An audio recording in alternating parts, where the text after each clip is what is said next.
Hello everyone, आज का topic है अनाच्छादन और आज का वीडियो बहुत ही खास होने वाला है। जैसे कि आप वीडियो में देख पा रहे होंगे अपक्षय के बारे में, जैसे भौतिक अपक्षय क्या है, रासायनिक अपक्षय क्या है, जैविक अपक्षय क्या है, अपर्दन अपर्दन किसे कहते हैं, प्रवाहित जल, जल प्रपात, भूमिगत जल, हिमानी पवन, बालू का स्तूप, छत्रक शिला, समुद्री लहरें, गार्ज, विषप, इन सभी टॉपिक पे आज की इस वीडियो में बात करने वाले हैं। तो बने रहे वीडियो को लास्ट तक। और अगर मेरे चैनल पर नए सब्सक्राइब है तो प्लीज़ मेरे चैनल को सब्सक्राइब बेल आइकन पर जरूर रखें। तो चलिए स्टार्ट करते हैं। तो सबसे पहले हम बात करते हैं अनाच्छादन की परिभाषा हम जानते हैं, जो कि आज का ये टॉपिक है। तो आपने अपने आसपास खेत या खलिहान बस्ती में जमीन को देखा होगा, वो बहुत कहीं ऊंची नीचे होती है। आपने कभी सोचा है कि पृथ्वी की सतह जो है वो समान नहीं है। इस पर कहीं विशाल पर्वत है तो कहीं गहरी घाटियां हैं, तो कहीं पठार है तो कहीं मैदान है। ऐसा क्यों? तो चलिए हम जानते हैं। पृथ्वी के जो धरातल पे दो प्रकार की शक्ति काम करती है। एक शक्ति धरातल के अंदर कार्य करती है, जिन्हें हम आंतरिक शक्ति कहते हैं, और दूसरी जो शक्ति है वो धरातल के ऊपर भाग में काम करते हैं, जिन्हें हम बाह्य शक्ति कहते हैं। भूपटल पर इन्हीं दोनों जो शक्तियां हैं के कारण परिवर्तन होता है। आंतरिक शक्ति जो पर्वत, पठार आदि भू दृश्य उत्पन्न करती हैं, और जो बाह्य जो शक्ति होती हैं वो प्रवाहित जल, नदी, हिमानी पवन, समुद्र की लहरें, इसे काट के वो समतल बनाती हैं। पृथ्वी की जो बाह्य शक्ति जो है वो भूपटल के ऊपर तोड़ फोड़ और काट छाट की जाती है, जैसे कि टूटे हुए टुकड़ों को एक स्थान से दूसरे स्थान पर इकट्ठा करने की क्रिया को ही हम अनाच्छादन कहते हैं। जो एक स्थान से दूसरे स्थान पर जो टुकड़ा है उसको इकट्ठा करने के लिए जो प्रक्रिया जो होती है वो उसे हम अनाच्छादन कहते हैं।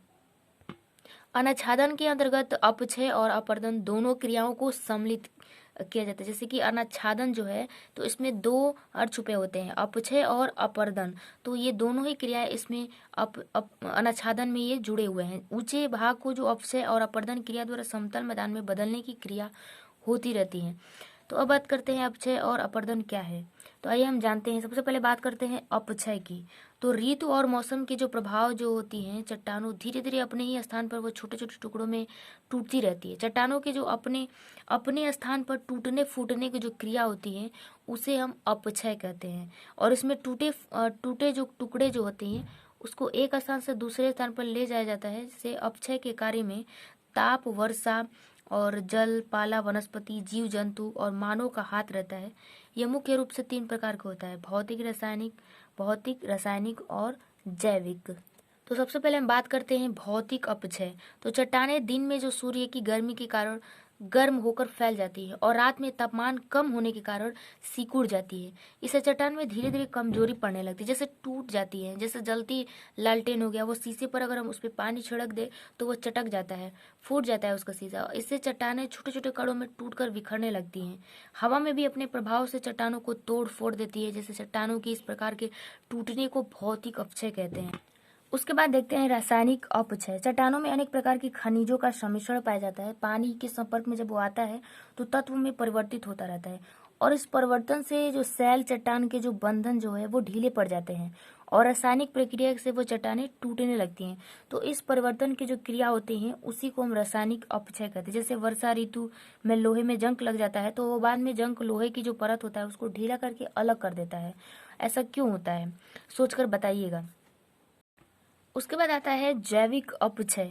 पृथ्वी पर रहने वाले जो जीव जंतु हैं और मानव की जो बहुत सारी प्रक्रियाएं द्वारा भी चट्टानें कमजोर होती है। जैसे कि जंतुओं द्वारा बिल बनाना और मानव द्वारा खाने खोदना, सड़क बनाना, सुरंग बनाना। इस प्रकार की जो चट्टानें की जो दरारों में जब हवा द्वारा जो उड़कर जो बीज जो है वो गिर जाती है तभी वहीं वृक्ष बढ़ने लगता है। जैसे कि वृक्षों की जड़ें जो होती है वो चट्टानों को धीरे धीरे कमजोर करने लगती है, और इसे जैविक अपक्षय कहते हैं। चट्टानों पर जो दरारों में जो बीज अंकुरित होकर बड़े पेड़ बन जाते हैं, जैसे कि हम उनको जड़ों में फैलने से जो चट्टानें होती है तो वो तोड़ फोड़ होने लगती हैं। तो ये था हमारा अपक्षय। अब बात करते हैं अपर्दन की। तो जब चट्टानें अपक्षय द्वारा जब टूट जाती हैं तो बहता हुआ जो जल या नदी, सागर, जो लहरें हैं, गतिशील जो बर्फ, हिमानी पवन, टूटे हुए जो स्वयं काटे हुए जो पदार्थों को एक स्थान से हटाकर दूसरे स्थान पर इकट्ठा कर देता है, इस क्रिया को हम कहते हैं अपर्दन। इसमें कटाव, बहाव और जमाव की क्रिया इसमें मिली हुई होती है, सम्मिलित हुई होती है। अपर्दन जो है वो मानवीय क्रियाओं द्वारा भी होता है। जैसे गांव, कस्बों, नगरों में जैसे जैसे विकास होता है तो भवनों या सड़कों के निर्माण के लिए जमीन से वनस्पति साफ कर दी जाती है। जैसे कि भूमि की जो ऊपरी जो सतह है वो मिट्टी बह जाती है। यह क्रिया अपर्दन कहलाती है। जैसे आपने अपने जीवन में अनुभव किया होगा कि जब बरसात के दिनों में अधिक वर्षा हो जाती है तो वर्षा का जो जल है वो अपने साथ पृथ्वी की जो ऊपरी सतह के कुछ हिस्से को बहाकर एक स्थान से दूसरे स्थान पर ले जाकर उसे इकट्ठा कर देता है। और यह होता है अपरदन का, ये प्रक्रिया है एक प्रकार का। वर्षा का जो जल है, भूमिगत जल, नदी, पवन, हिमानी, सागरीय लहरें जो है चट्टानों को कुरेद कर उन्हें कैसे अपर्दित करती है। आइए जाने, हम सबसे पहले बात करते हैं प्रवाहित जल का। तो प्रवाहित जल के द्वारा हम जानेंगे कि जल का जो बहता हुआ रूप जो है नदी, या उसे हम सरिता कहते हैं। नदी का अपर्दन जो है वो कार्य सबसे महत्वपूर्ण होता है। नदी का अपर्दन कार्य नदी के ढाल, जल की जो मात्रा का वेग पर निर्भर करता है, उसके चाल पर। और नदी जो पर्वतीय जो क्षेत्र में अपनी तली को काट कर उसे गहरा करती है, और इसे अंग्रेजी के अक्षर जो है उसे भी आकार की घाटी का निर्माण होता है उससे, तो इसे भी आकार की घाटी कहते हैं। गार्ज जो है वो भी आकार की गहरी वो सरकरी घाटी के रूप में होता है। भारत में हिमालय पर्वत जो सतलज जो है, सिंधु, सतलज और ब्रह्मपुत्र नदियों में जो ये गार्ज दर्शनीय है उसमें देखने को मिलते हैं।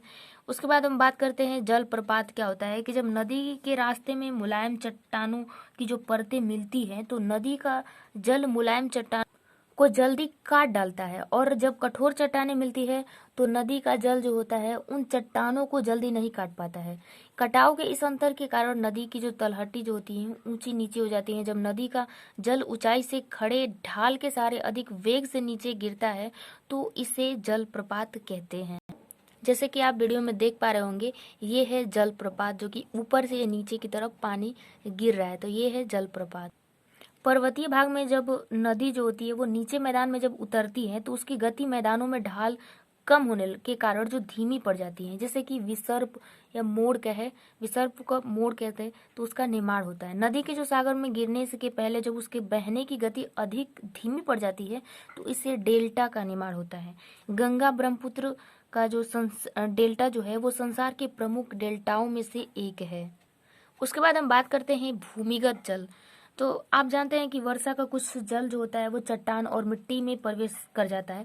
तो पहाड़ों में कहीं कहीं चूने की चट्टानें मिलती हैं, जिससे कि जल रिस कर चट्टान के भीतर पहुंच जाता है और रासायनिक अपक्षय द्वारा चूने को घुलाकर दूर बहा ले जाता है, जैसे कि पहाड़ी में गुफा या सुरंग बन जाता है। नीचे बनने वाली जो इस सुरंग की जो छत है, वहां जहाँ पानी टपकने से चूना जमा हो जाता है, जिसे कि स्टैलेक्टाइट कहते हैं इसको।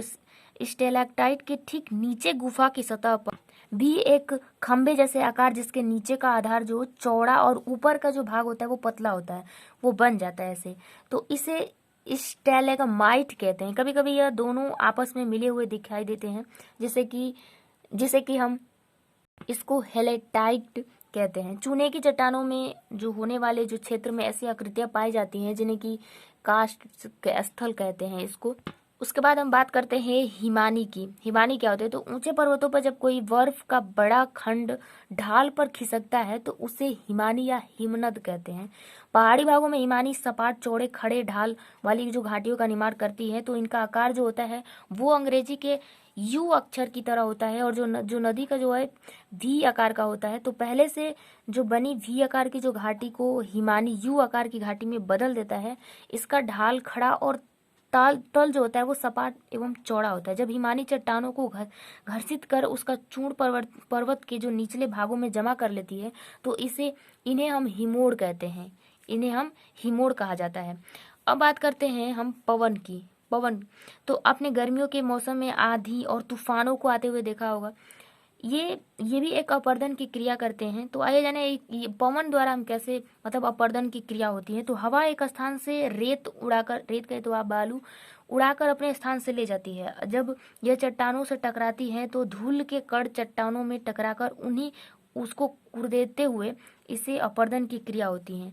मरुस्थलीय क्षेत्र में ये काफी देखने को मिलता है, और इस क्षेत्र में जो अपरदन जो है वो अधिक होता है।